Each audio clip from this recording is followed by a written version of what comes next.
Olá, é comum os parlamentares criarem grupos para atuarem em favor de algumas bandeiras que têm em comum, que são as frentes parlamentares. Recentemente ocorreu o lançamento da Frente Parlamentar Mista em defesa da desoneração da folha de pagamento. Para falar sobre esse assunto, está com a gente o deputado delegado Marcelo Freitas, do PSL de Minas Gerais. Bem-vindo, deputado.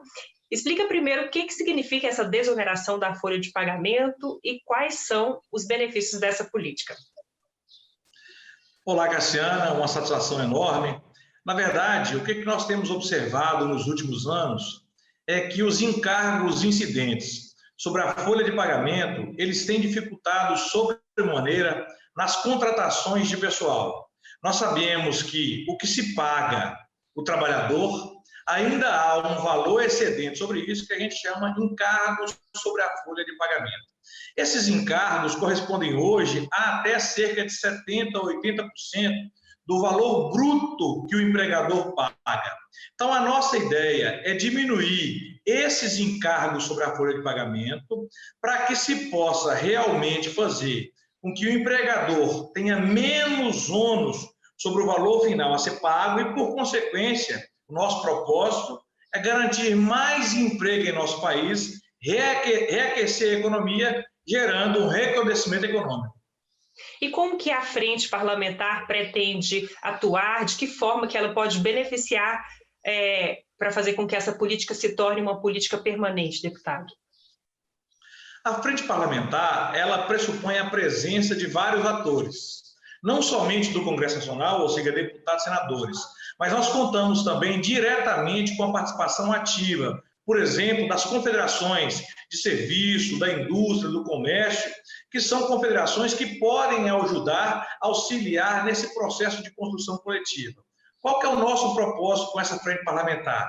É fortalecer o debate, mormente dentro da reforma tributária, para que essa questão possa surgir ou antes ou simultaneamente à reforma tributária, e a gente não limite essa discussão simplesmente à questão dos bens e serviços. É preciso discutir, acima de tudo, encargos sobre folha de pagamento dentro da própria reforma tributária, para que a gente consiga encontrar outras formas de arrecadar recursos sem prejudicar, repito, a necessária criação de novos postos de trabalho.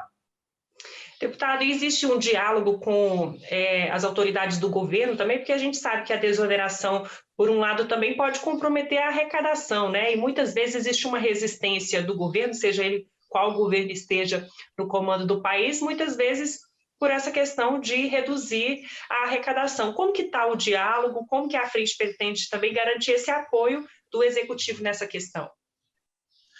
O diálogo ele existe, é um diálogo extremamente propositivo, e nós já observamos várias autoridades vinculadas ao Ministério da Economia, inclusive o nosso ministro Paulo Guedes já tem se manifestado favorável a essa desoneração de folha de pagamento. É óbvio, como você mesmo disse com muita propriedade, toda vez que se desonera determinado setor, necessariamente eu tenho que cobrir esse espaço de arrecadação com outro setor. A proposta, sendo tramitada simultaneamente com a reforma tributária, ela tem exatamente esse condão de fazer com que a gente consiga identificar as fontes de custeio para que essa desoneração de fato venha a ocorrer. Então, as autoridades do governo federal são absolutamente simpáticas a essa proposta, já sinalizaram, já acenaram positivamente. Nós temos mecanismos de cobrir esses valores. E é por esse motivo que a frente parlamentar ela existe, exatamente para que possamos propor discussões públicas envolvendo vários atores em que possamos encontrar a melhor solução para essa nossa proposta de intervenção. Certo, deputado, e para a gente finalizar, fala um pouco da expectativa do senhor, se o senhor acredita que é possível votar.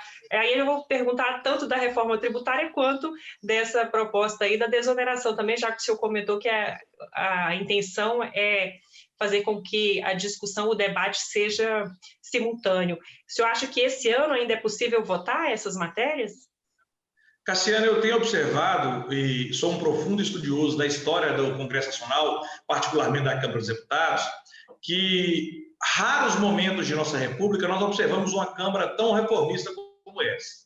Então, a nosso sentir, há espaço para que possamos discutir não somente a reforma administrativa, mas também fazer com que a reforma tributária seja de fato implementada em nosso país e, nesse cenário, essa discussão em torno da desoneração da folha de pagamento, ela possa vir simultaneamente ou sucessivamente à reforma tributária. Então, eu acredito piamente que essa discussão ainda irá ser fortalecida nesse ano de 2021. Nós vamos conseguir aprovar uma reforma tributária sem prejuízo da reforma administrativa, com desoneração de folha de pagamento, ainda que tenhamos a clara convicção de que isso pressupõe a necessidade de se encontrar outras formas de custeio. Acredito muito no poder reformador do Congresso Nacional. Tá certo, deputado. Muito obrigada por sua participação aqui no Palavra Aberta. Obrigado, eu só que agradeço. Certo. Eu conversei com o deputado delegado Marcelo Freitas, do PSL de Minas Gerais, sobre a desoneração da folha de pagamentos. Até o próximo programa.